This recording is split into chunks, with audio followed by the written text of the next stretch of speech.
Жыланның ұстазға берген дәрісі. Баяғы өткен заманда бір патша болыпты. Әлгі патша елінің барлық бақсы балгерлерін жинап алып, мен бір түс көрдім. Алайда көрген түсімді ұмытып қалдым. Түсімді бәрің тауып келіңдер. Таба алмасаңдар, бастарың кетеді деп әмір беріпті. Бақсы балгерлердің есі шығып, әлгі патшаға мұның мүмкін емес екенін қанша түсіндіруге тырысса да, патша дегенінен қайтпапты.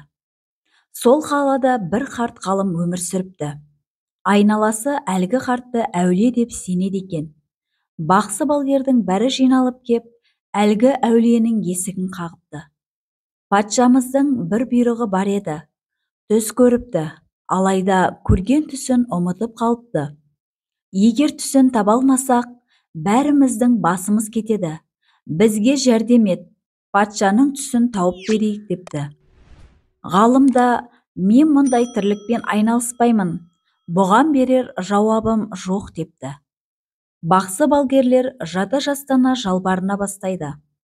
Амалсыздан жұрт әулие санаған ғалым қарт өтініштерін қабыл алыпты. Сөйтіп бір орманның ішіндегі үңгірге оңашалауға кетіп қалады. Сол жерде дұға етіп, тәпәккүр етіп, Алладан жәрдем сұрайды.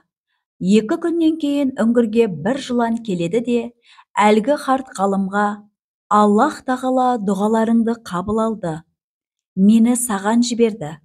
Патшаға бар да, түсіңде қасқыр көргенсің. Қасқыр көру дүние малыңа ашкөздік танытудың, бұзылудың нышаны. Халқың бұзылған екен, салықты 2 есеге арттыр деп айт. Патша да саған 40 алтын береді. Оның жартысы сенің, жартысы менің. Келістік пе депті. Қарт ұстаз да сөз беріп патшаға тартып отырады. Патшаның құзырына шығып, жыланның айтқанын айтып береді. Патша да: я түсімде қасқыр көрген едім.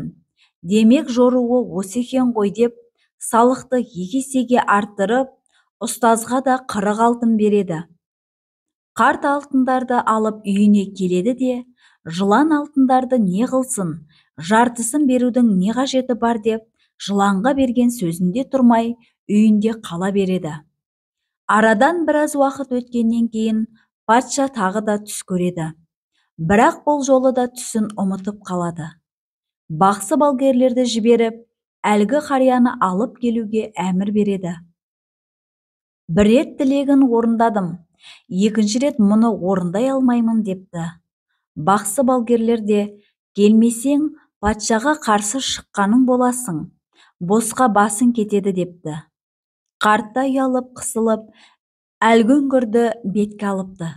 5 күн бойы әлгі үңгірде жалына жалбарына мінәжат етеді. Баяғы жылан тағы да шыға келіп: дертіңді түсіндік, патшаңа бар да, түсіңде түлкі көріпсің. Бұл халқыңның қулығына ишарат. Салықты ең жоғарғы дәрежеге дейін көтер деп айт. Патша саған 2 есе алтын береді. Оның біреуін маған, ал біреуі саған болсын. Келістік пе депті. Ұстаз да келістік деп сөз беріп шығып кетеді. Патшаға келіп жыланның айтқандарын баяндап береді.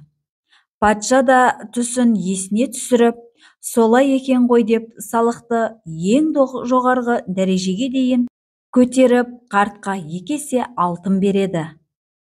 Қарт та баяғы арам ойына қайта басып, жылан бұл алтындарды қайтсын деп, тағы да алтындарды жыланға апарып бермей, өзіне алып қалады. Арадан тағы біраз уақыт өткеннен кейін патша тағы да түсін ұмытып қалғанын айтады. Ұстаз бұл жолы да ұяттан кірерге жер таппаса да, жыланға баруға мәжбүр болады. Бармаса басы кетеді. Сол үңгірде бұл жолы 10 күн бойы мінәжат етеді. 10 күннен кейін жылан тағы да қайта шығып: патшаңа айт, бұл жолы түсінде қозы көрген екенсің. Бұл халқыңның түзелгенін білдіреді. Қозыдай болған халқыңның салығын ең төменгі деңгейге дейін түсір деп. Саған 2 қашыр жүгіндей алтын береді. Оның біреуі саған, екіншісі маған. Келістік пе дейді жылан. Қарт ұстаз үңгірден шыға сала патшаға барып, жыланның айтқандарын баяндап береді. Патша да 2 қашыр жүгіндей алтын береді. Қартта алтындарды ала сала бірден үңгірге тартады. Жыланға келіп, жылан мырза, сенің алдыңда өте ыңғайсыз жағдайға қалдым. Осыған дейін берген сөздерімде тұрмадым. Сол үшін мына алтындардың барлығы сенікі болсын. Бір түсінгенім, не себепті менің бұл қылығыма еш ашуланбадың? Қашан келсем де өтінішімді орындап шығарып салдың дейді. Сонда жылан: қарт ұстаз, мен бір жыланмын. Не қыламын ол алтындарды? Мен тек сені сынадым. Соңында мынаны түсіндім. Бір мемлекетте қоғамның ақылағы, мінез құлқы бұзылса, ұстаздары да бұзық болады екен. Ал қоғам дұрыс болса, ұстазы да түзеледі екен депті.